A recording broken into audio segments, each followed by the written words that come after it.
Family and fellow soldiers, I'm the professor, and this is the moment of truth.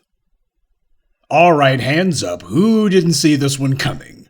Oh yeah, just when you think these guys are all best buds and they put up such a front, we're all just friends here, happy, happy, joy, joy, and then the truth comes out. The truth that we always knew was there.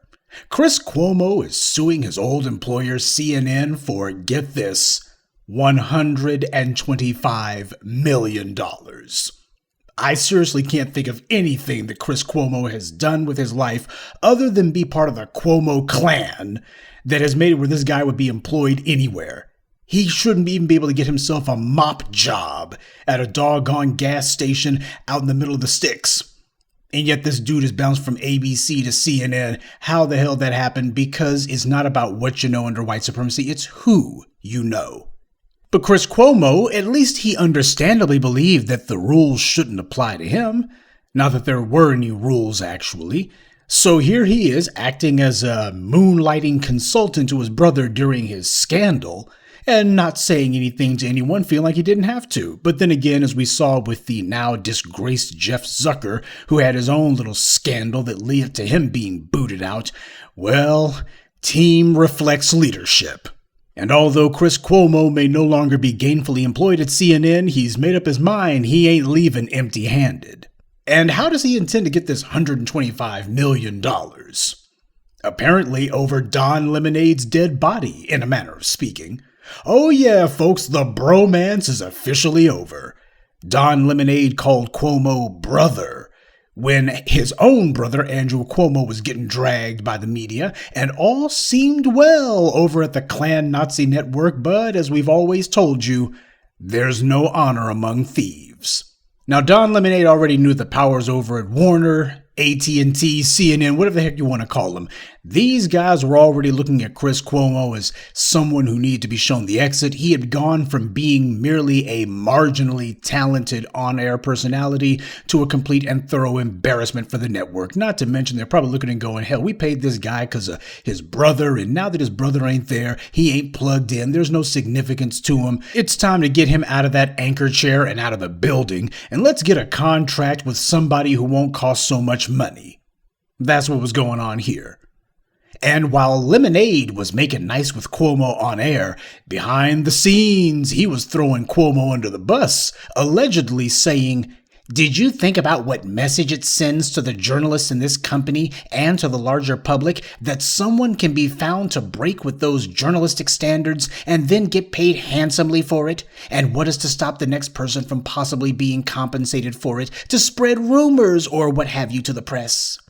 Now, I don't know if this was purely Don Lemonade trying to show the management at CNN that he was more behind their decision to give Cuomo the axe than they were.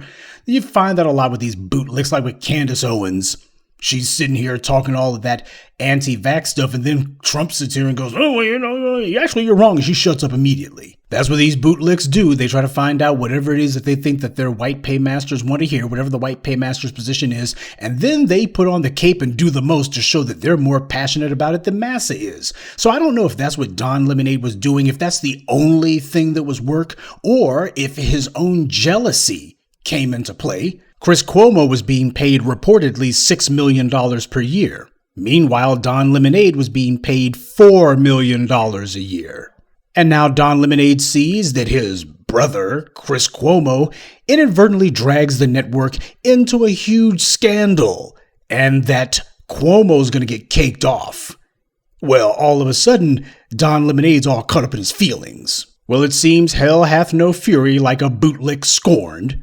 But either way, whatever his motivations are, and I'm sure it's probably an odd combination of both, bootlicks are always trying to kiss up to Massa, and they also are thinking to themselves that they're worth more in the eyes of their white paymasters than they actually are. They always get their feelings hurt, and they're always angry about that. I thought I was worth more than that. You never are. But either way, that's what Lemonade was doing. He was telling the network, why is it we're going to be paying this guy? You're basically rewarding him for it. And how's it going to look? How's it going to look? Well, now Cuomo is coming at Lemonade's neck, saying that last year during the Smollett trial, Jussie had testified that Lemonade himself had been sending text messages to Jussie saying that the Chicago police didn't believe his story. Cuomo wants to know why Lemonade wasn't fired for that. Why wasn't there some disciplinary action taken for that? Now we know what this is. Oh yeah, it's more than just misery loves company. Far as Cuomo's concerned, hey, if I'm going down, I ain't gonna be the only one who's completely and thoroughly unemployable. Don Lemonade has to be sitting in the unemployment line right along with me. So at long last, it would appear that Don Lemonade and Chris Cuomo's bromance has ended in a very, very messy breakup. And sure, there was also a white media mention of Jake Tapper apparently giving free political advice to Republicans, telling one candidate that he ought to run in another district because the Democratic incumbent was too strong for him to beat. But Cuomo's accusation against Tapper is being treated as an afterthought by the white media. They mention it later on, way at the bottom of the articles.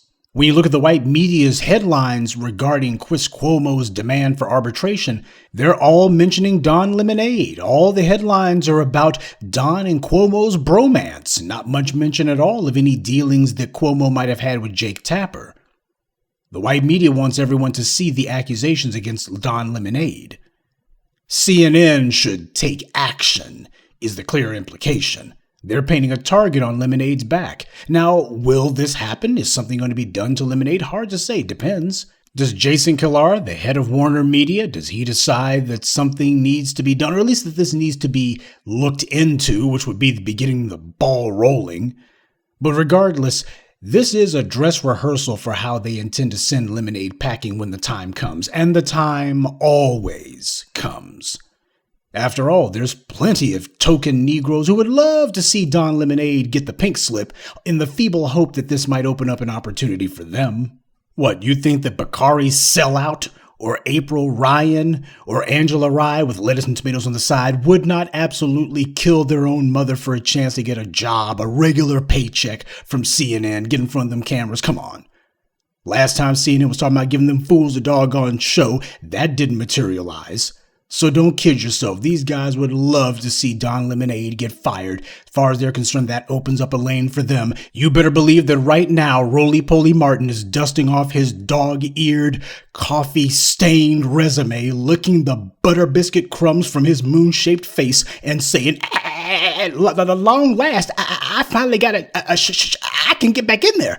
And speaking of Roly Poly, he's been getting dragged over the brainless tweets that he's been putting onto the internet. It happened Thursday on a segment with journalist and entrepreneur Roland Martin, who was on the show to discuss President Biden's announcement that he wants to fund, not defund, the police. Martin has been a critic of police, and as part of our discussion, I challenged him on 2 tweets he'd sent out. Now, these are the tweets. His words on this one were tweeted as commentary to a New York Times piece about a transgender woman named Jussie Goldring, who was awarded a $1.5 million judgment against 2 police officers in Atlanta for a false arrest. The other tweet was in response to an Al Jazeera story about the tragic death of Amir Locke following a no-knock raid in Minneapolis. But when we showed them on Thursday, we just showed his commentary in its entirety, but not the stories they were attached to. That's our bad. But I'm particularly sorry because it has allowed many, including Roland, to change the subject away from the inflammatory words. It wasn't intended as a gotcha moment. During the segment, there was some confusion because he didn't seem to recall the tweet and asked for context. What I'm concerned about is a guy with a reputation like yourself, longtime journalist, you've been in this business a long time, you've got a big name, you've got a big following, and you're out there saying all cops should be prosecuted. And I think that's dangerous. No, hold up. You forgot something. All cops doing what should be prosecuted? What? Well, let's read. I mean, should we pull the quote from your Twitter again? All right. Can we put up Roland's tweets again, please? The 2 that we had in the introduction. I have no monitor here. I have no monitor here, but go ahead. Every cop should be fired. Every cop should be fired was the first one. And then the second one was every cop should be prosecuted for murder. In response to what? It's not a response. It's your tweet. It was an original tweet. It wasn't a response to somebody else. All right. While it was not a response to somebody else, and it was an original tweet, it was a response to the stories he linked to, a quote tweet. And we should have made that clear. And I absolutely should have had the full tweets in hand. But this context debate has obscured the real issue, the content.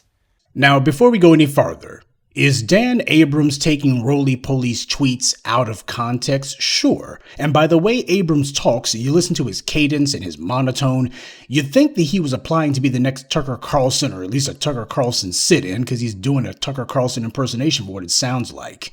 But the problem here is that Roland Martin doesn't have the sense God gave a cantaloupe.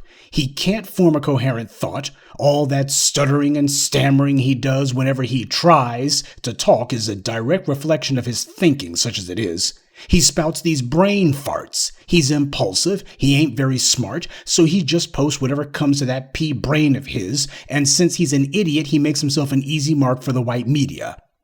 See, this is why the white media, they don't mind mentioning this fool, because they love morons like this, because he makes it easy to hold him up as a spokesman for the black community. They can score an easy W off of him. Particularly for chumps like this Abrams clown, who's trying to act like Roly Poly speaks for the black media. That's why Abrams was bigging this fool up, saying, yeah, you've got your own platform, you got so many followers, blah, blah, blah. Now, of course, Abrams doesn't honestly believe that. He doesn't believe that Roly Poly's influential or that this guy's so important. It's just a matter of he saw a chance to score some easy points, and he was right, and he took it. Meanwhile, you got Roly Poly trying to clean up the mess afterwards. He sure does a lot of that, doesn't he? See, there's a reason why the white media goes after fools like this, and why you don't see this Abrams chump, or Joke Reed, or Roly Poly, or any other of the faker frauds, phonies, and fools in the white media, or their bootlick minions who call themselves trying to pull that stunt against me or any of the other new voices of black media. We make it clear what we mean. We don't speak in brain farts. We don't deal in sentence fragments. Because we understand the enemy is always watching, always trying to see if he can catch us slipping, and try to use our own words to discredit us, because they see us doing it to them all the time. Except the difference is we don't use little gaslighting tricks like Abrams has done. We actually expose the bastards legit. But we understand that they're trying to wait for an opening if we give them one. And that's why they don't try this with us, because we never give them that kind of an opening. That's the reason why we're the black media, and Roly Poly is in his broom closet, desperately trying to pretend as if he's got something going, and meanwhile, whenever he steps out of his broom closet, he's getting slapped around by the white media for his own dumb tweets. So it's been rough going for the bootlicks as of late. They've been making themselves into easy marks, but that's what happens when you spend all of your time trying to find out what white media executives behind you can superglue your lips to, or when you're spending your time buffing some white media executive's shoes to a mirror shine with your own tongue. Don Lemonade's already seen exactly how badly all of this could go and how quickly it could all go south. As I've told you a million times, bootlicking is a career path that doesn't come with a retirement plan. The goal is to make sure that all of these fools are unemployable when the white media eventually breaks the tools, and they always break those tools.